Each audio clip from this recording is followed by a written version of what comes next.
በነገራችን ይሄኔ ለማድረግ ስንት ዋጋ የከፈልኩባት የወደፊቷን ልጆቼን እናትማ አፋፈሽ ብዬ ነው የምጠብቃት። ወይዬ የኔ ፍቅር ሶሪ መምጣት አልችልም። እነማማ አይመጡም። ጩጮ ደግሞ ብቻውን ነው። ሰው ለሱ ምግብ መስራት አለብኝ። ፕላስ አብሮት የሚያደርሰው የለም። በጣም ሶሪ ውዴ።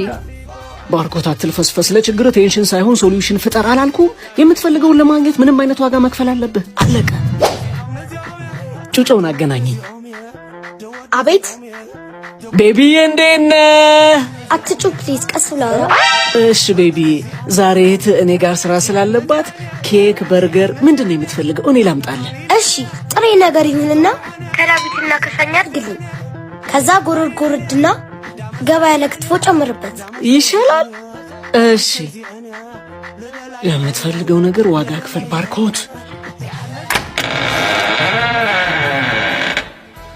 እንዴ እዚህ ምን ትሰራለህ ውዴ? ለምፈልገው ነገር ዋጋ እየከፈልኩ ነው ቤቢ። ያው ለጥሬ፣ ለክትፎ፣ ለጎረድ የሚሆን ቆንጆ ስጋ አምጥቼልሃለሁ። በቃ እንሂድ ማሪ። እሷ ከሄደች ማን ይሰራልኛል? ሼፍ አምጥቼልሃለሁ። እሺ ማን አብሯቸው ያድራል ታዲያ? ያው ጥበቃ አምጥቻለሁ።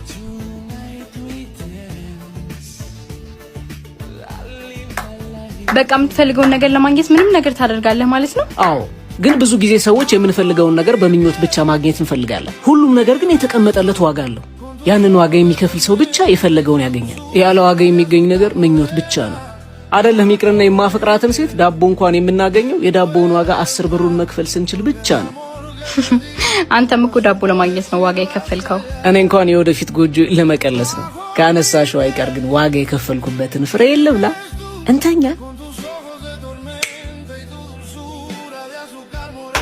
ይሄ ለፖፕ ላይቭ ተጠቃሚዎችም ነው። ዋጋ ከፍላችሁ በደንብ ለፍታችሁ የሚያስፈልገውን የሆነ ሶሉሽን ተጠቅማችሁ ማለት በቃ መክፈል ያለባችሁ ነው ከፍላችሁ ልክ ማንኛውም ሰው አሁን ፖፕ ላይቭ ላይ ገብቶ በቀን ይሄን ያክል እያገኘሁኝ ነው ኮንስታንት የሆነ ገበያ ያለኝ እንደሚለው ማድረግ ትችላላችሁ።